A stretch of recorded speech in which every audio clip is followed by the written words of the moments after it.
filho adotivo. Vera Lúcia M. Carvalho. Pelo espírito Antônio Carlos. 1. A inválida. Defrontei-me com um cuidadoso jardim, que circundava a frente de uma bela e confortável residência, situada num bairro nobre de uma grande cidade brasileira. Flores singelas perfumavam a varanda em forma de U, abrigando cadeiras confortáveis, demonstrando ser uma parte da casa admirada por seus moradores. Que bom que tenha vindo, Antônio Carlos. Alegrou-me e agradeço sua presença.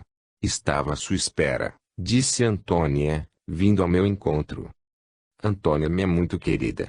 Participamos juntos, por muito tempo, de um trabalho devotado nas enfermarias de um hospital no plano espiritual, onde de interna passou a auxiliar com dedicação, compreendendo os enfermos, lembrando os próprios infortúnios de outrora. Encontrava-se no momento em missão de caráter particular junto a seus entes queridos. Defrontando-se com um delicado problema, minha amiga pedira meus conselhos e auxílio. Sou muito grata aos nossos mentores que permitiram sua presença aqui. Venha, Antônio Carlos, entremos, falou Antônia indicando-me o caminho. Passamos à sala de estar, ambiente espaçoso, decorado com gosto. Ao lado de uma grande janela, dando vista para o jardim, estava sentada em uma cadeira de rodas uma senhora de agradável semblante. Muito magra, de cabelos encaracolados que caem aos ombros, olhos verdes tristonhos e expressivos. Olhava distraída para o jardim, rugas profundas marcavam a testa, demonstrando preocupações. Aproximamo-nos. É Ofélia, pessoa boníssima, a quem devo tanto, esclareceu-me Antônia. Ofélia saiu do seu torpor suspirando, olhou pela sala certificando estar realmente sozinha, retirou do bolso uma carta e segurou-a contra o peito. Lágrimas doloridas desceram pelas faces pálidas. Deve estar com 40 anos, comentei, observando-a. 41, esclareceu Antônia. Há 11 anos está sem andar nesta cadeira de rodas, após um violento acidente. Ofélia não nos viu, não era médium, porém, estava com sua intuição aflorada pelos anos de meditação, pela oração sincera e diária e por sua resignação. Bastou Antônia mencionar o acidente para recordá-lo. Acompanhemos suas lembranças. Em uma tarde, saíra passear com os filhinhos. Os pequenos inquietos tomavam-lhe toda a atenção de mãe extremosa e cuidadosa. E orgulhosa de sua família, para ela não havia rebentos mais lindos. Todos arrumados como se fossem a uma festa, chamavam a atenção dos passantes, principalmente a menina que parecia uma boneca com seu vestido de rendas e seu jeitinho dengoso. Quando, de repente, a caçula escapa-lhe das mãos, indo em direção à rua movimentada. Carla, gritou apavorada, volte. A menina pareceu nem ouvir, começou a atravessar a rua. Ofélia viu apavorada um carro vindo ao encontro da menina em alta velocidade. Correu atrás da filha, naquele instante só pensou em salvá-la, instintivamente, saltou e empurrou a filha para a calçada. O motorista tudo fez para evitar o acidente, não conseguiu parar a tempo nem ela de evitar o choque com o veículo. Ofélia sentiu o baque, ouviu o barulho, com esforço procurou a filha, vendo-a de pé a seu lado. Perdeu então os sentidos. Acordou dias após, em um hospital. As lembranças do acidente vieram aos poucos. Só se preocupou com as crianças. Quis vê-las. Quando as viu bem, chorou emocionada. Ao ficar a sós orou agradecida e repetia, sempre: Obrigado, meu Deus, por ter salvado minha filha. 40 dias ficou em tratamento intensivo, dormindo muito, tinha um corpo quase todo gessado. Ao melhorar, foi para um quarto onde sentiu-se mais forte e tranquila. Foi então que notou que não sentia as pernas. Deve ser pelo gesso, pensava. Não querendo preocupar-se, só pensava em ficar boa e regressar ao lar. Não deu atenção ao fato, até que o gesso foi retirado. Aí, tentou movê-las, não conseguiu. Olhou aflita para o médico e recebeu a explicação. Dona Ofélia, a senhora por algum tempo não poderá caminhar. Foram muitas as fraturas. Fale a verdade. Devo saber, estou inválida. Andarei novamente. Que podemos nós, simples médicos, afirmar: o futuro é de Deus. O progresso da medicina é grande, todos os dias surgem novidades. Parou o bondoso clínico, procurando uma melhor explicação. Entendo, doutor, não andarei mais. Por enquanto, não, dona Ofélia. Acharemos um modo de ajudá-la, voltar a andar. Chorou muito, nunca dera valor às suas pernas que a locomoviam, nunca tinha pensado na sua importância. Não correrei mais com meus filhos. Não andarei mais, repetia lastimando-se. Depois da crise de choro, tornou-se apática e tristonha, evitando a todos, respondendo com monossílabos às indagações que lhe faziam. Ao receber alta, não quis voltar ao lar, preferindo ficar no hospital. Paulo, seu esposo, não se conformou, e insistiu. Ofélia, querida, não recuse voltar ao nosso lar, necessitamos tanto de você. Ninguém necessita de uma inválida. Não fale assim, nós necessitamos de você. Ofélia, estamos unidos pelo amor, na alegria como também nas dificuldades. A luta é nossa e venceremos. Voltar a andar, tenho esperança e confio. Visitaremos os melhores médicos, será questão de tempo, ficará curada. Deve ter paciência, reaja, não fique assim, sofremos com você, nos sentimos rejeitados. As crianças acham que não gosta mais delas, acham que não são mais importantes a você. Foi heroína, Ofélia, salvando nossa filha, agora se acovarda. Teve coragem de enfrentar a morte e não tem para enfrentar a vida. Que seria de nós, Ofélia, se você tivesse morrido? Somos gratos a Deus, por Ele ter nos deixado você. As crianças e eu sentimos tanto sua falta, elas perguntam a cada instante, quando volta. Mas, Paulo, não será a mesma coisa, não poderei correr, brincar, passear com elas. Graças a Deus, Ofélia, podemos ter babás, empregadas, substituindo-a nos trabalhos físicos, porém, querida, ninguém substitui seus carinhos e amor. Quem conversará com eles? Quem dará ordens na casa? Quem manterá a paz entre eles? Ou supervisionar para que sejam bem cuidados? Não sei fazer isso, não tenho tempo, sempre fez e deve continuar a fazê-lo. Nossos filhos esperam-na ansiosos, já discutem planejando quem ajudará você primeiro. Sabem que você voltará numa cadeira de rodas, mas que voltará. É de sua presença que necessitamos, não nos importa como. Queremos você conosco. Paulo chorou comovido. Entendeu, então, que não sofria sozinha. O esposo tinha razão, os filhos deviam estar tristes, sentindo sua falta, nunca tinha se separado deles antes. Se Deus a poupou, deixando-a porém inválida, deveria ter seus motivos. Não devia ser egoísta, porque fazer os entes que amava sofrer. Não andava, mas amava-os como antes, ou mais ainda, cabia a ela regressar ao lar e tranquilizá-los. O importante era a felicidade deles, a ela bastava tê-los, e ser amada. O carinho deles daria forças e esperança para continuar vivendo e voltar a andar. Paulo, prepara-me, volto com você, querido. Obrigado, Ofélia. A enfermeira trouxe a cadeira, bonita, nova, comprada pelo esposo, para seu melhor conforto. Olhou aí e sentiu que ia ser dali para frente, a cadeira, companheira por anos. Afastou a ideia e procurou alegrar-se. As crianças ficaram tão contentes em vê-la em casa, cercaram-na de mimos e carinhos que se arrependeu de não ter voltado antes para casa e de ter se amargurado tanto. Sentiu-se bem no seu lar. Logo, tomou a direção da casa, sua sogra voltou para sua casa. A mãe de Paulo ficara com as crianças durante o tempo em que estiveram no hospital. Agradeceu de coração a D.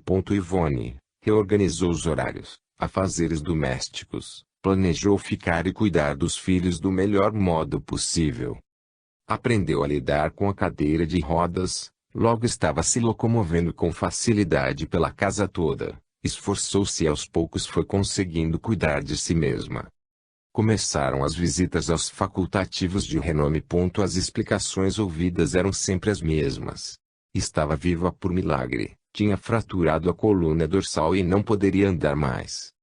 Foi diminuindo a esperança de andar novamente e, aumentando a coragem, recusou-se a ir a novos médicos. Paulo pediu, por favor, vamos parar com estas visitas a consultórios médicos à procura de milagres, isto só está nos fazendo sofrer. Estou bem, conformei-me, aceite-me assim, por favor. Ofélia, amo-a, só sua presença é felicidade. Faremos sua vontade, mas ficarei atento, se surgir algum tratamento. Aí, voltaremos a procurar. Resignou-se, aceitou sua provação como uma vontade do alto, como algo que tinha que ser. Passou a querer bem sua cadeira, como uma companheira que a ajudava a se locomover, que lhe fazia às vezes de perna.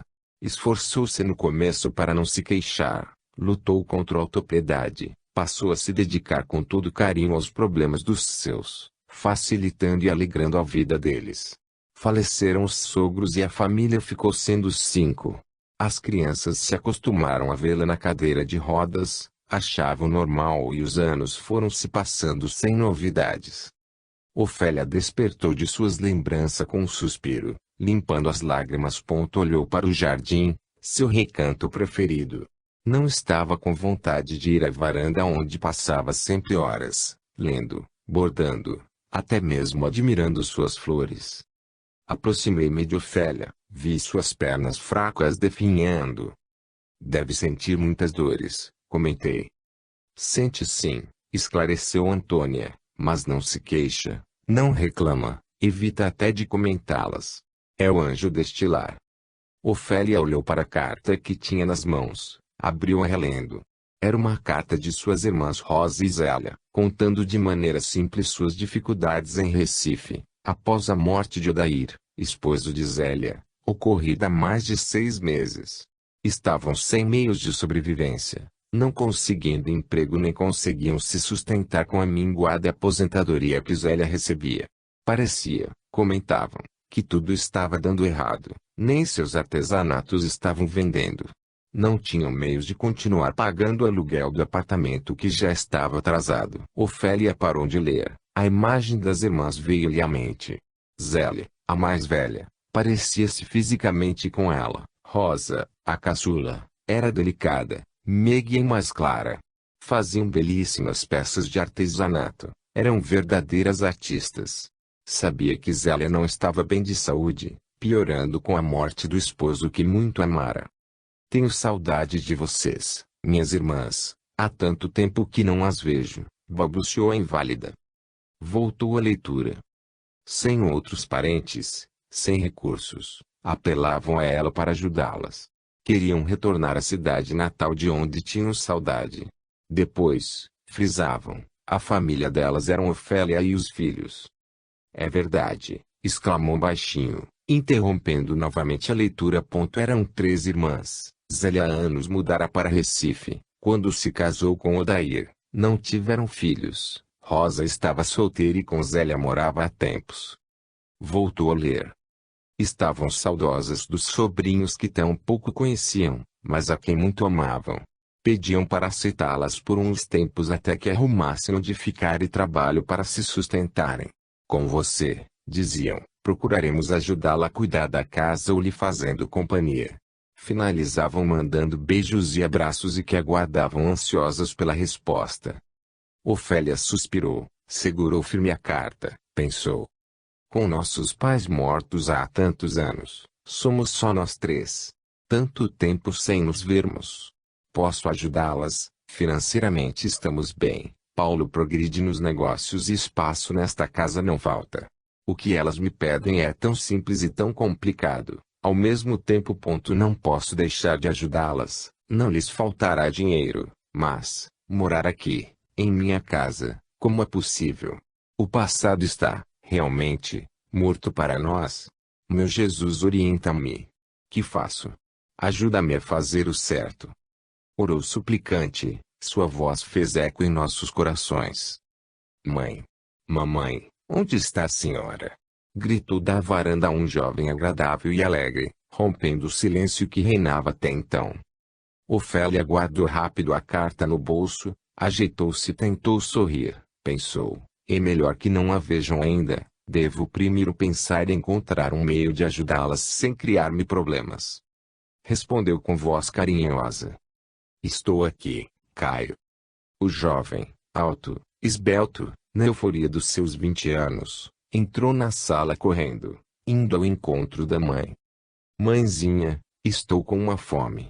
Papai, já veio? Beijou-a na testa presenteando-a com um belo sorriso. Ainda não, não deve tardar. Parece abatida. Que tem? Sente algo? Foi ao médico. Precisa de alguma coisa? Quantas perguntas? Respondeu sorrindo. Não tenho nada, não se preocupe, sinto-me bem. Só não tive hoje vontade de ir à varanda. Ainda bem. Sentou-se no sofá e pôs-se a examinar um caderno. Voltava da faculdade, onde cursava o 3º ano de administração de empresas. Antônia emocionou-se, aproximou-se de Ofélia com muito carinho, disse de mansinho numa comunhão espiritual amorosa que Ofélia encarnada não escutou com os ouvidos físicos, mas sim com a alma. Amiga, ser mãe é mais que dar a vida física. A verdadeira mãe é aquela que acompanha todos os passos de seu filho. Ama seus filhos sem diferença. Agradeço-lhe. Deus lhe pague. Amo Caio, mas ele é seu. Ofélia olhou para Caio com muito amor, sentiu as vibrações carinhosas da amiga espiritual, mas sentiu ciúme do filho, ciúme de mãe, e pensou, Caio é tão lindo. Não parece com Paulo, as feições são diferentes. Do Paulo tem a voz, tão parecidas. É tão bom este meu filho, companheiro alegre, irmão dedicado, é querido por todos. Os empregados o respeitam e estimam, tanto os de casa como os do escritório. Sempre atencioso e educado com todos. Preocupa-se tanto comigo, me dá tanta atenção e carinho, muito mais que os outros dois. Quero-os como mãe, iguais, mas a Caio amo diferente, talvez por ser ele adotivo. Será que se soubesse, amar-me-ia assim? Por Deus! Não quero nem pensar em perdê-lo. É meu, é nosso. Criamo-lo, cuidamos sempre dele com tanto amor. Ele não deve saber nunca. Lutarei por ele, é meu. Afastarei quem tentar roubá-lo de mim. Pessoa alguma e por nenhum motivo tenho direito de querê-lo agora. Que pensamentos tolos estou tendo, não devo pensar nisto. Caio é meu. Só meu. Caio levantou-se, retribuiu o olhar carinhoso da mãezinha e rumou para outra parte da casa levando seus objetos escolares. Logo entrou na sala, toda alvoroçada, uma encantadora mocinha de 15 anos, sorridente e feliz. Magra, miúda, rosto redondo, com pequenas sardas enfeitando o nariz arrebentado, cabelos curtos, muito bonita. Vestia uniforme, com estampa de um colégio afamado. Chegava da escola. Mamãe, está bem? Sem esperar a resposta, jogou seus cadernos no sofá e rodou pela sala, ensaiando uns passos de dança em voga. Voltou para a mãe e pediu. Mãe, sábado Cidinha dará uma festa, posso ir? Posso comprar aquele vestido azul de que lhe falei ontem? É tão lindo. Por favor. Se Caio ou Sérgio levá-la, pode ir. Farei meus manos levarem-me. Ou mesmo papai.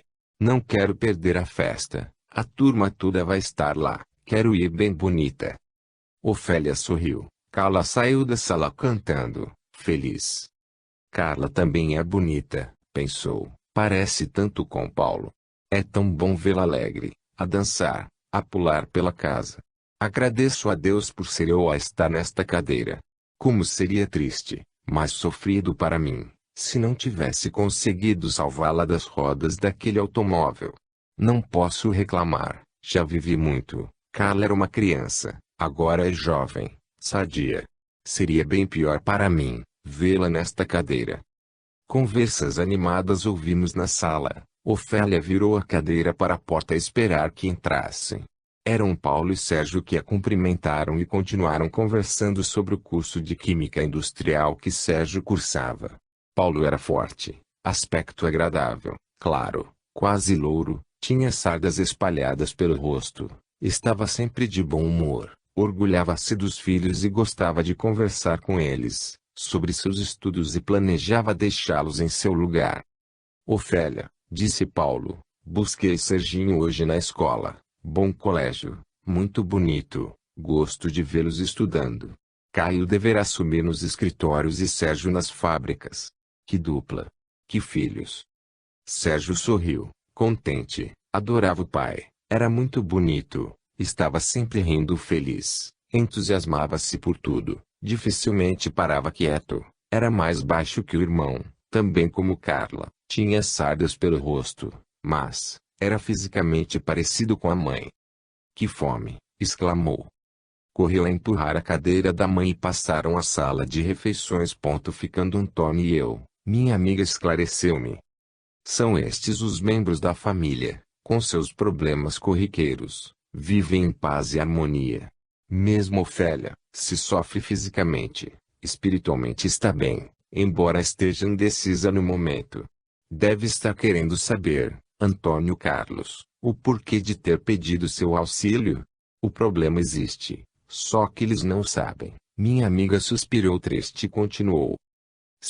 Fui uma mãe má, abandonei meu filho recém-nascido, sem sequer ver e Ofélia o criou.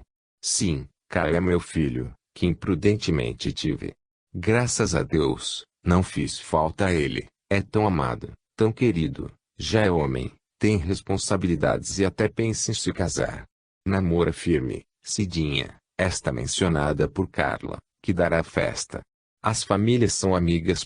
Paulo é muito amigo de Marcelo, pai de Cidinha. O namoro agrada a todos e torcem para que os jovens se casem. Porém, Antônio Carlos, não tive só este filho, não foi só a Caio que abandonei. Tive também uma menina, que também não conheci, desencanei ao tê-la. Há tempos descobri o paradeiro de meus filhos, visito-os raramente, foi muita alegria vê-los bem e amados. E agora, ao visitá-los, descobri que se namoram. Minha filha Cidinha, a namorada de Caio. Como deixar que se unam? Como separá-los? Só eu sei deste fato, deste segredo. Martirizo-me. Não sei como ajudá-los. Não quero que sofram. Ajuda-me. Ajuda-nos, Antônio Carlos. 2. Cismas profundas.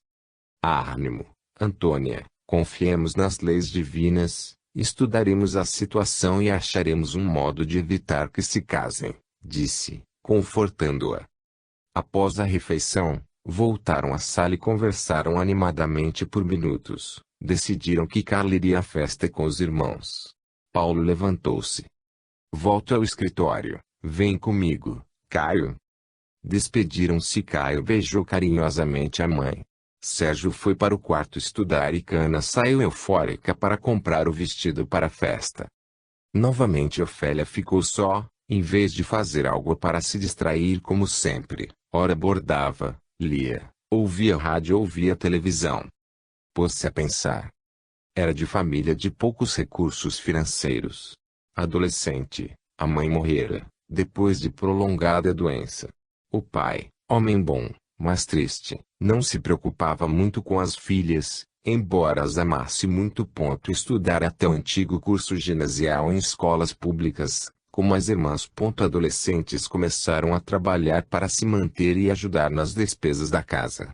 Seu pai ganhava pouco e não se interessava em melhorar, tornou-se mais apático ainda após a morte da esposa. Zélia começou a namorar Odair, vizinho de família amiga. Rosa conhecera Paulo no seu trabalho, falava dele o tempo todo, lembrava direitinho do entusiasmo dela falando dele. É lindo, gentil e inteligente. O que me preocupa é que ele é de família rica, talvez os seus queiram moça melhor para ele. Meu coração bate mais forte só de lembrar o dia em que ele entrou na loja para comprar camisas. Nem acreditei quando ouvi o convite que me fez para sair com ele. Após meses de namoro, todos estávamos curiosos por conhecê-lo e Rosa o trouxe em casa. Logo que o vi, percebi que Paulo era diferente, atraente e não consegui tirar os olhos dele. Ele percebeu e também olhou-me. Nunca me interessara por ninguém, tivera alguns namoricos sem importância. Paulo interessava-me e não estranhei, pareceu-me normal, que na tarde do outro dia ele estava a esperar-me na esquina da loja em que trabalhava. Era balconista em uma pequena loja. Rosa e Zélia também, só que em lojas diferentes e a que eu trabalhava ficava distante da delas. Cumprimentou-me sorrindo, dissera que estava passando por ali e resolvera esperar-me para conversar um pouco. A intuição que tive era de que o conhecia há tempos. Palestramos animados sem sequer tocar no nome de minha irmã. Paramos numa praça e não sentimos o tempo passar. Agora tenho que ir, disse-me, assustado com a hora. Não combinamos outro encontro, mas com frequência Paulo passou a esperar-me.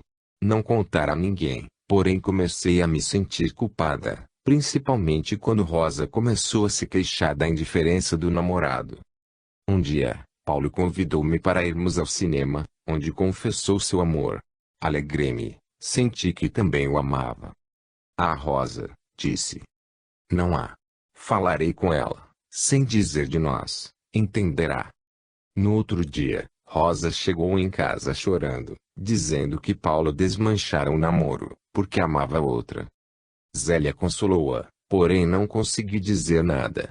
Rosa era meiga, simples e calma, nunca brigava. Às vezes, Zélia e eu discutíamos e era Rosa quem nos acalmava.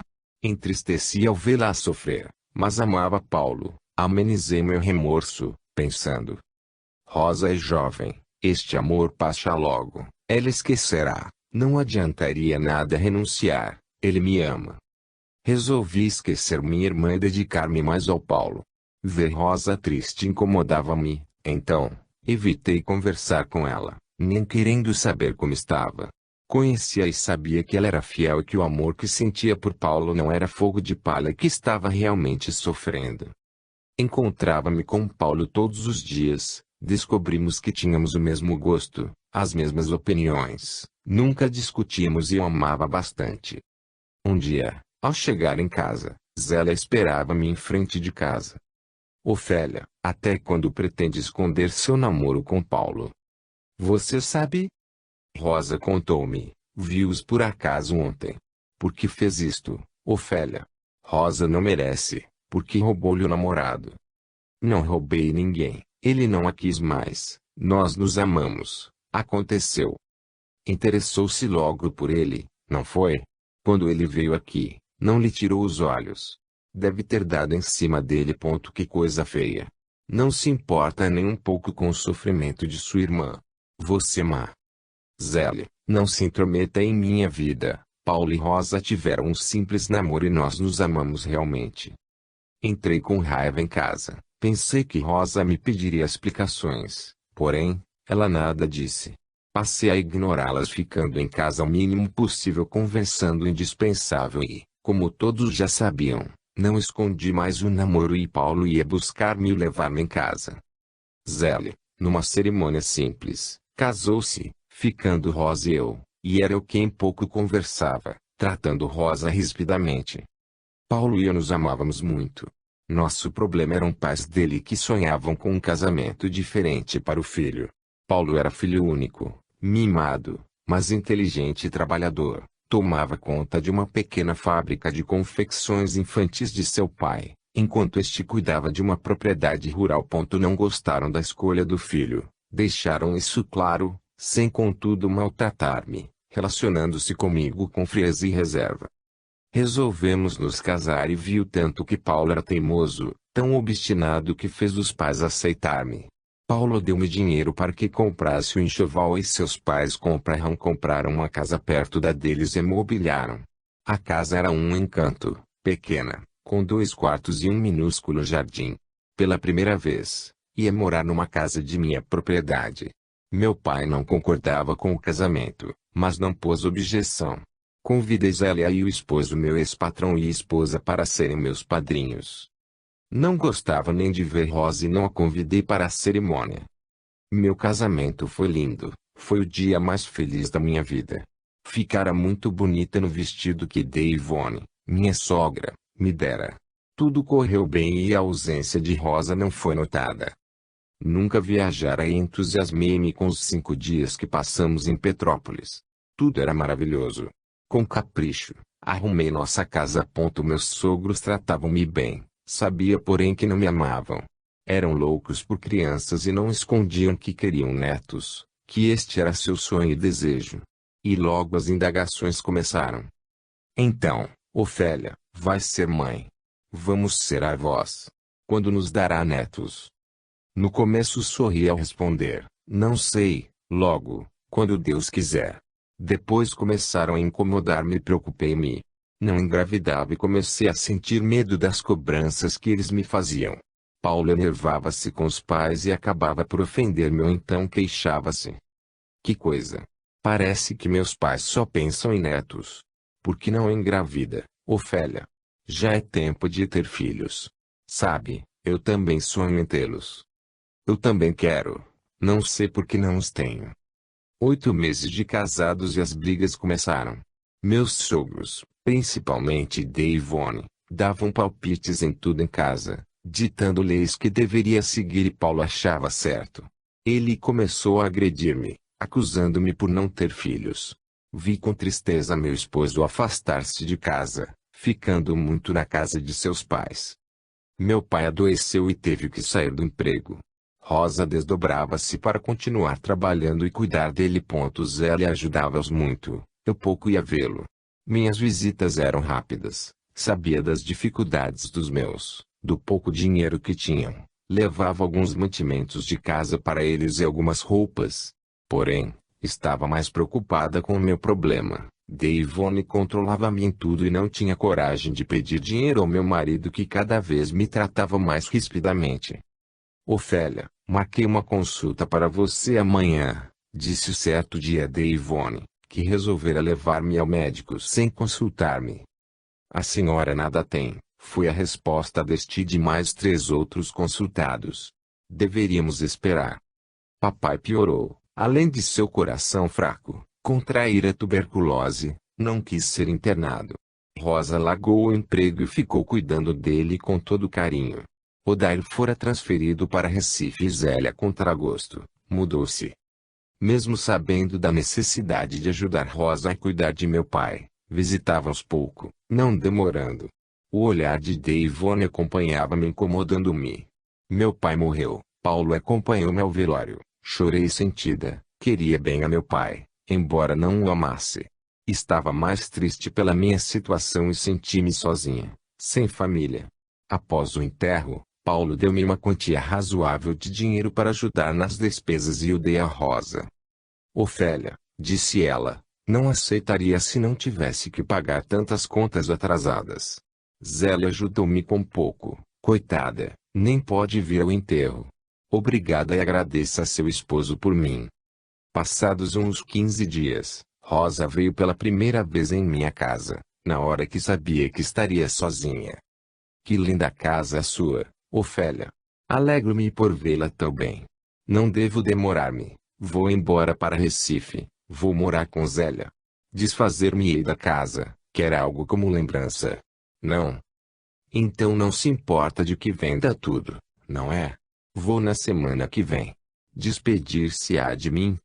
Sim, claro, respondi secamente. Rosa logo se foi, senti alívio. Não queria que descobrisse que não era feliz. Não fui me despedir dela. Soube de sua partida ao receber uma cartinha dela, despedindo-se. Envolvida com meus problemas, com o afastamento e mudança de Paulo, com o desprezo de meus sogros, com o pesadelo de não engravidar, não liguei para minhas irmãs. Zélia desde que partira, escrevera-me uma só carta, que respondi friamente e Rosa não me escrevera mais. Sem saber o porquê, as agressões diminuíram. Paulo parecia mais calmo, sentia que ele me amava, só que estava obsedado em dar netos aos pais. As cobranças de meus sogros escassearam e sentia-me culpada e infeliz. Passaram-se os meses. Quantas vezes chorava e indagava o porquê de não ficar grávida. Passei a esperar a gravidez com agonia, pressentindo que, se não tivesse filhos, seria o fim do meu casamento. Estava no mês de junho. Naquela noite Paulo estava inquieto, acabando por deitar-se cedo. Foi lá pelas 23 horas que ouvimos um choro. Sentei-me na cama para escutar melhor, e Paulo deu um pulo. É choro de criança, está ouvindo, Ofélia? Levantou-se rápido, Colocou o roupão, foi direto para a porta da frente, corri atrás. Quando abriu a porta, vimos que o choro vinha de uma trouxa de roupas na soleira da porta. Peguei-a com o coração aos saltos e vi com assombro que era uma criancinha enrolada num cobertor novo e grosso. Ofélia, uma criança. Entremos logo, está frio, coitadinho do menino. Entramos e Paulo fechou a porta. A criança chorava, acalentei-a no colo, parou de chorar e desembrulhei-a. É um menino recém-nascido, Paulo. Que faço? É nosso, Ofélia. Alguém nos deixou. Coitadinho, é tão pequeno. Acho que devemos colocar roupas nele e alimentá-lo. Também não sei o que fazer. Que tal chamarmos a mamãe? Concordei com a cabeça. Pela primeira vez não achara ruim chamar sua mãe. Num instante, Paulo vestiu-se e saiu. Olhei a criança demoradamente. Era linda, rosada, dormia tranquila, agora nos meus braços, como se sentisse segura no meu lar. Aconcheguei-a e embalei-a. Coitadinho, murmurei. Abandonado ao nascer, deixaram-no aqui, deram-no para nós. Paulo tem razão, é nosso. É meu. Logo, meus sogros chegaram, passamos a noite em volta do nenê. Estávamos todos contentes, animados. Os pais de Paulo foram gentis comigo e desde então não mais me ofenderam. É lindo. Como se chamará? Indagou meu sogro. Papai, respondeu Paulo, sempre pensei que se tivesse um filho, daria o seu nome. Se o senhor não se importar, gostaria de colocar nele o nome de Caio Neto. Claro. Claro. Isso me deixa feliz. O garoto se chamará. Amanhã sairei e comprarei um enxoval completo. O que há de mais lindo para ele? Coitadinho, ainda bem que tinha em casa estas roupinhas que doaria às damas de caridade. Cainho é presente de Deus. Meu neto. Todos concordaram com minha sogra, só mais tarde os fatos chamaram minha atenção. Dide e Ivone vir com Paulo com uma sacola de roupas, mamadeiras, tudo que uma criança recém-nascida precisa. Foi como se ela estivesse esperando-o. Com medo de que alguém viesse reclamá-lo, não contei o fato a ninguém, nem para minhas irmãs, e Ivone disse a todos, que meu filho nascerá antes do tempo. Não sei o que pensou a vizinhança, quase não saía de casa e não fizera amizade com ninguém. Minha sogra comprou roupas para ele, tudo limpo e chique, e Caio encantava a todos nós. Passava os dias a cuidar dele. Minha sogra arrumou uma empregada para ajudar-me e uma nova vida para mim começou. Paulo voltou a ser gentil, a ficar em casa. Meus sogros não implicavam mais comigo e o garoto era nosso rezinho. Você, Caio, é a razão de minha felicidade. Tudo está certo agora e graças a você, menino lindo. Caio sorria feliz, como se me entendesse. Ele sempre foi dócil, meigo e crescia lindo e saudável. Não gostava nem de lembrar que não era meu. Filho é de quem cria, pensava sempre. Peguei-o, é meu, só meu. Quando fez um ano que Caio estava conosco, percebi que estava grávida. Com a confirmação do médico, contei a todos, muito contente. Meus sogros ficaram felicíssimos, dávamos-nos muito bem, esquecemos todas as desavenças do passado, queria bem a eles e agora sentia que me amavam. Meu sonho era ter muitos netos. Que bom, minha filha, abraçou meu Sr. Caio. Paulo não participou de nossa alegria, ficou quieto num canto. Ao ficarmos a sós com ele, indaguei. Não gostou da notícia, querido? Gostei, Ofélia, mas penso em Caio. É nosso também. Você amará igualmente aos dois? Caio é nosso filho. Nosso primeiro. Amo tanto, nunca vou deixar de querê-lo. Serão iguais para mim. Verdade? Exclamou contente. Amará igual sempre. Prometa-me. Que bom esta casa se encherá de crianças e Caio terá um irmãozinho ou irmãzinha. Amo-a tanto, Ofélia. Nasceu Sérgio, tudo era paz em casa, não se fez diferença. As crianças eram amadas e bem cuidadas. Até esquecemos que Caio era adotivo, nunca mais falamos sobre este assunto. Das minhas irmãs, sabia pouco, trocávamos cartões de aniversários, natais, com alguma notícia. Uma vez, Paulo tendo de ir a Recife a negócios, Convidou-me para ir junto. Meus sogros se ofereceram contentes para ficar com as crianças. Minhas irmãs acolheram-me com carinho e atenção. Moravam em um modesto apartamento. Zélia não podia ter filhos. Falara nisso com tristeza, entendera lembrando de quanto sofrera por este motivo também. Rosa continuava solteira e não demonstrava vontade de se casar. Conversamos animadas, comentando episódios de nossa infância e juventude. Lembramos então, das nossas despedidas e de quanto tempo fazia que não nos víssemos. Estremeci quando Zélia corrigiu-me. Não, Ofélia, engana-se. Rosa veio para Recife em julho e não em abril. Sorri, nada respondi, achei estranho, lembrava bem as datas. Logo Paulo viera apanhar-me, hospedamo-nos no hotel, ficamos por mais 2 dias em Recife, não voltei mais à casa delas, regressamos sem nos despedir. Começaram, então, a encaixar-se como um jogo de montar as partes da história. Meus sogros aceitaram logo e com amor a criança que deixaram em nossa porta. Paulo naquela noite parecia esperá-lo. Disse o menino ao vê-lo, como sabia. Rosa viajara no começo de abril e só chegou a Recife em julho, onde estivera minha irmã nesses meses. Por que se ocultou? Tudo estava claro, Caio era filho de Paulo e Rosa. Sabiam Paulo e seus pais que a criança seria deixada naquela noite e sabiam que era um menino. Chorei muito, entristeci, pensei bastante e resolvi fingir que não sabia, que não descobrira. Se Paulo a traíra, voltara para ela, ficara com ela, amava muito, sentia isso. E Rosa, se tivera o filho e o abandonara, não era mais dela. Estando tudo certo, deveria esquecer e tudo continuar como estava. Procurei não pensar mais no assunto e continuei a ignorar as irmãs mal respondendo suas cartas e cartões. Paulo era muito trabalhador, seus negócios progrediam, vivíamos em paz e felizes e para completar nossa alegria, veio Carla. Quando meu sogro morreu, Paulo herdou toda a fortuna da família, vendeu a fazenda, ampliou suas fábricas, triplicou seus bens. Compramos aquela casa em que morávamos, longe de onde residíamos, e nossas amizades passaram a ser outras pessoas. Nunca mais se comentou a adoção de Caio, este não sabia ninguém mais além de minha sogra, Paulo e eu. Ofélia parou de pensar, falou baixinho. Não mostrarei esta carta a ninguém, responderei dizendo que é impossível no momento recebê-las. Mas, ajudarei mandando dinheiro, isto é tão fácil para mim. Dinheiro não nos falta, e Paulo não me nega nada. Ofélia ficou olhando para a carta, continuou a pensar. Tenho ciúme de Rosa, sim, tenho. Está bonita, perfeita, poderá chamar a atenção de meu marido. Paulo tudo tem feito para ser bom esposo, e é. Vivemos como irmãos há tempos. Sinto que tem outras mulheres, mas é reservado, nunca soube nem deu escândalo.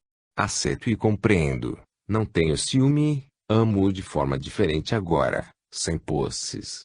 Mas, Rosa amou muito Paulo, conhecera o primeiro e fui eu quem os separou.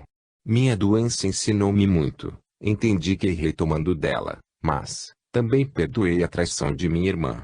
Quando fiquei paralítica, passei a escrever mais para elas, nunca, porém convidava-as para vir visitar-nos. Alguns anos antes, Caio foi para os Estados Unidos com Paulo, mandei Sérgio e Carla passarem uns dias com elas, para conhecê-las. Adoraram as tias. Deixei porque Caio não poderia ir. Não o queria perto de Rosa. Embora sentisse ciúme de Paulo, não era com ele que me preocupava e sim com Caio. Será que vivendo sob o mesmo teto, o amor materno de Rosa não viria à tona? Será que não iria querer Caio para ela? Não e não. Caio era meu e não queria Rosa perto dele. Pegou o bordado, suspirou triste, estava amargurada com a solução que tomara em relação às irmãs. Amanhã responderei, exclamou alto. Antônia estava emocionada, voltou-se para mim e disse. Como vê, Antônio Carlos, Ofélia é boa, no íntimo sente que está sendo injusta, sofre. Suas conclusões não são verdadeiras, Rosa não é mãe de Caio, esta nunca traiu a irmã, ela é tão boa quanto Ofélia. Sou eu, amigo, sou eu a mãe de Caio. 3. A história de Antônia. À tardinha, a família reuniu-se novamente. Conversavam animados e como Ofélia resolvera nada comentou da carta que recebera. Foram jantar. Antônio e eu fomos para o jardim. Sentamos na varanda. Vou contar a Antônio Carlos o que aconteceu realmente. Narrarei minha história. Nasci e passei a infância e parte da juventude numa fazenda, perto desta cidade. Minha família era pequena, pai, mãe e 2 irmãos. Quando contava 10 anos, meus 2 irmãos, o mais velho com 16 e o outro com 14 anos, desencarnaram afogados no lago da fazenda. Sofri muito e meus pais se desesperaram. Papai adoeceu logo após. Passou a trabalhar pouco e minha mãe desdobrava-se para o sustento do nosso lar. Passei a ser a única alegria deles. Amavam-me muito, mas só ser amada não bastava. Detestava a pobreza em que vivíamos e sonhava com o luxo e com a cidade grande. Com 16 anos, resolvi trabalhar na cidade para ajudar meus pais. Não queria continuar trabalhando na lavoura, serviço que fazia desde os 12 anos.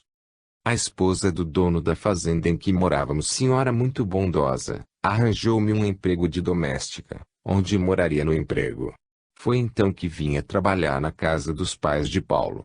O serviço era simples e aprendi rápido, sempre com vontade de agradar aos patrões. Para não voltar para a fazenda procurava fazer tudo bem feito. Ganhava bem, a metade do meu ordenado levava para meus pais e ia vê-los aos domingos de 15 em 15 dias. Nesta época, Paulo era solteiro, ficava pouco em casa e quase não via. Sabia pelas conversas que escutava que ele namorava uma moça pobre que seus pais não queriam e sempre ouvia discussões na casa. Cheguei até a ficar com pena de meus patrões, principalmente de Deivone, que me tratava bem, dando-me muitos presentes. Fui perdendo a timidez de moça de fazenda, logo os encantos da cidade grande fascinaram-me. Passei a sair e a namorar. Infelizmente, não procedia bem, tendo cuidado de esconder de todos, trocava todo mês de namorado, pensando assim, estar aproveitando a vida. Paulo casou-se pouco tempo depois. Pelas conversas que ouvia, soube que brigava muito com a esposa, passou então a ficar muito na casa dos pais, ficando mesmo mais tempo do que quando era solteiro. Não era bonita, mas interessante. Magra, alta, rosto miúdo, chamava a atenção pelo meu jeito exótico e diferente e pela cor do meu cabelo, castanho cinzento, da mesma cor dos de Caio. Paulo notou-me, passou a olhar-me interessado e eu a corresponder. Tivemos um romance, tornei-me sua amante. Dava-me muitos presentes e dinheiro, sentia-me feliz. Menti aos meus pais que por ser boa empregada estava ganhando mais e passei a lhes dar mais dinheiro. Minha mãe pôde descansar mais, trabalhando menos. Orgulhavam-se de mim, abençoavam-me por ser boa filha, alegrava-os tanto que eu sufoquei o remorso por enganá-los e também pelo que sentia por estar procedendo errado. É por eles, dizia sempre. Ninguém desconfiou. Passaram-se meses, até que percebi que estava grávida. Enchi-me de coragem e contei ao Paulo. Ele desesperou-se. Fez-me prometer que não ia contar a ninguém e que ia ajudar-me a achar uma solução para o problema. Esperei com medo. Passaram-se 2 dias. Ele veio ter comigo com uma proposta. Lembro-me tão bem. Antônia, sabe que sou casado, não escondi e você aceitou-me assim. Você terá o filho e será mãe solteira, por que não posso casar-me com você? Preocupo-me com a situação. O que pensarão seus pais disto? Não poderá trabalhar grávida e, depois, quem dará trabalho a você? Como fará para sustentar-se? Comecei a chorar, entendi que ele falava a verdade. Deixou-me chorar por uns minutos e continuou. Antônia, não se desespere, vou ajudá-la. Tenho uma proposta para lhe fazer, escute com atenção. O filho é meu, não é?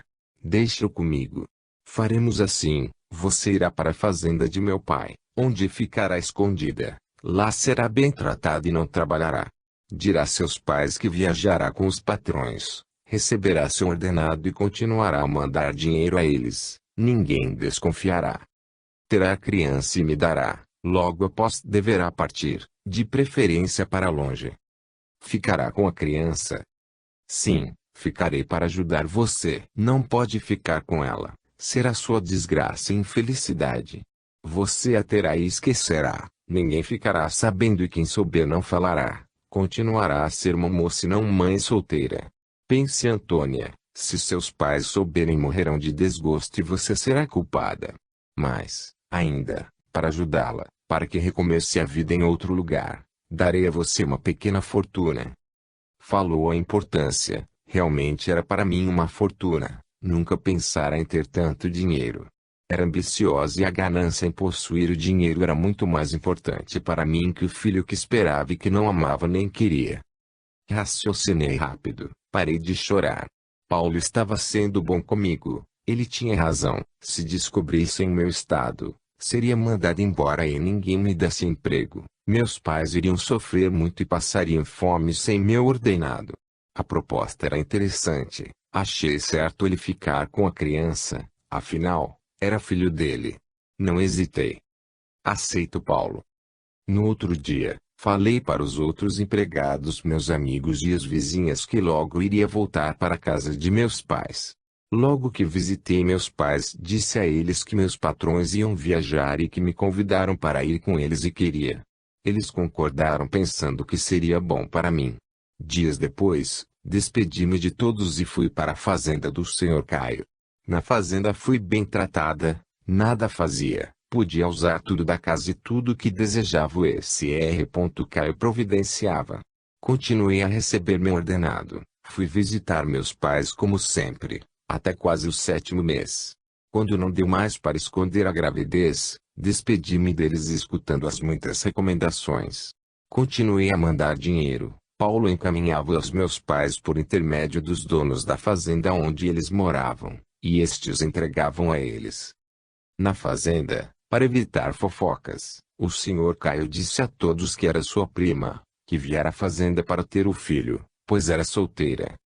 Nesta época, fiquei sabendo, como todos da fazenda, que a esposa de Paulo também esperava um filho.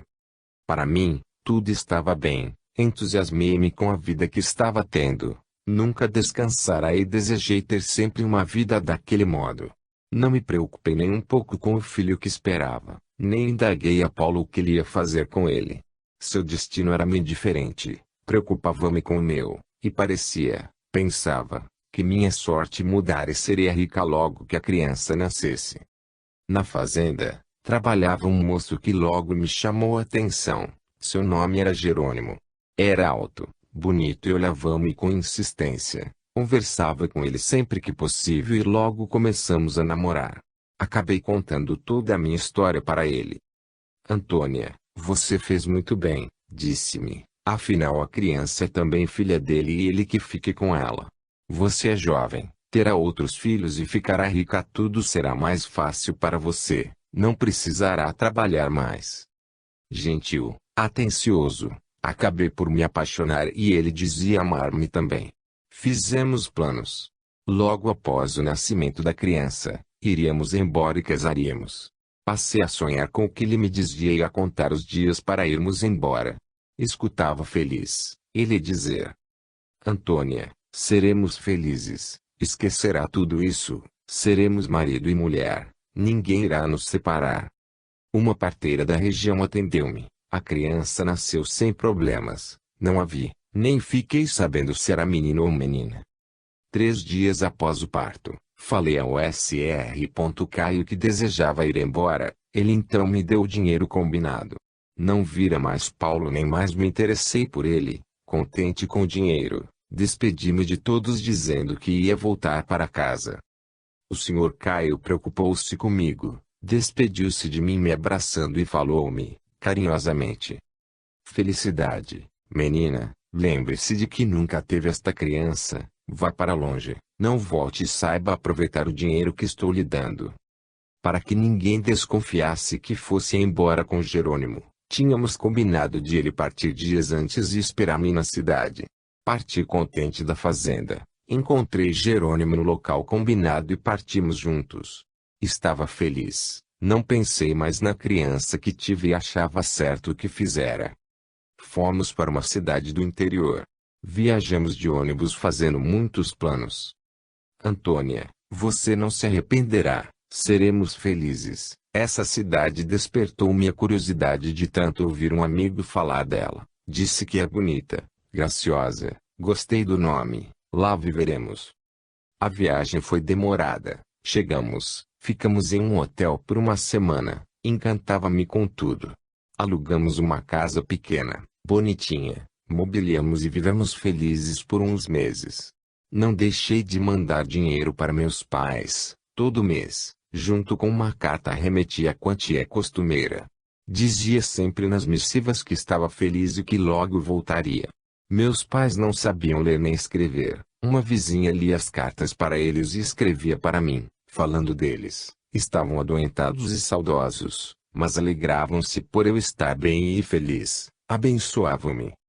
Jerônimo continuava gentil comigo, e amei-o realmente. Porém, ele não trabalhava e parecia não querer trabalhar mais. Fiquei grávida novamente. Este vai ser diferente, disse. Comecei a lembrar a Jerônimo que prometera casar comigo.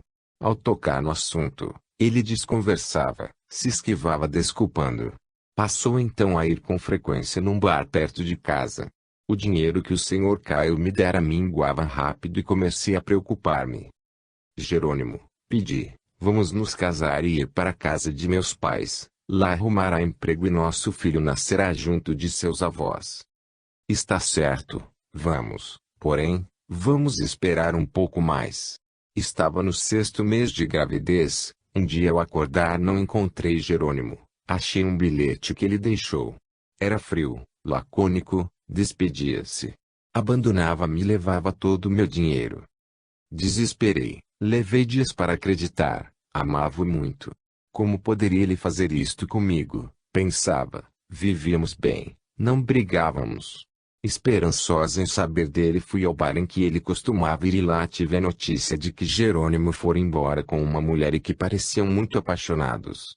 Chorei muito, outras preocupações vieram, contas, muitas contas para pagar. Há 3 meses ele não pagava o aluguel nem as prestações dos móveis. Vieram buscar alguns móveis e fui despejada da casa. O que restou vendi e comprei alimentos.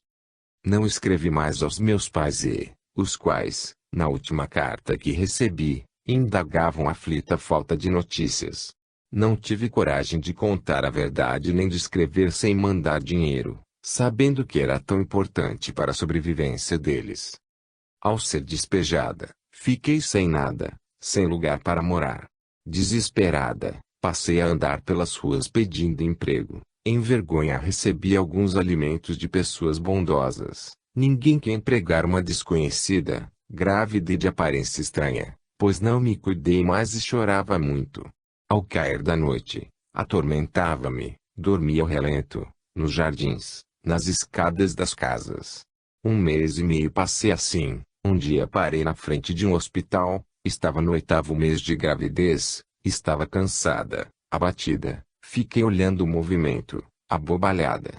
Uma irmã de caridade, servidora do hospital, vendo-me teve dó, convidou-me para entrar e indagou, com piedade. Filha, que faz pelas ruas? Quando terá o nenê? Com dificuldade, sentindo muita vergonha, abaixei a cabeça e disse: sou sozinha no mundo, meu marido foi embora com outra mulher. Não tendo dinheiro para pagar o aluguel, fui despejada, não tenho onde morar. Não consigo emprego. Quem emprega uma mulher grávida? Irmã, não sei o que fazer, estou tão confusa, sinto tanta fraqueza. Acalme-se, filha, vou arrumar um lugar para você ficar, até a criança nascer. Vem comigo. Senti-me aliviada. Um lugar para ficar era tudo o que mais queria. Peguei na mão daquela bondosa irmã e a beijei. Ela me fez tomar banho, deu-me roupas limpas e colocou-me no leito de enfermaria. Logo, alimentada e descansada, comecei a pensar nos acontecimentos de minha vida e senti raiva de tudo e de todos, até de meus pais por serem tão pobres e doentes. Senti rancor até das pessoas que ali tinham me abrigado. Elas não passaram pelo que passei. É fácil ser gentil quando se é feliz, tem tudo, lar e pessoas que as protegem, resmungava baixinho para não ser ouvida, quando observava as enfermeiras e as freiras. Passei também a sentir ódio de Paulo que me seduzira e raiva do filho que trazia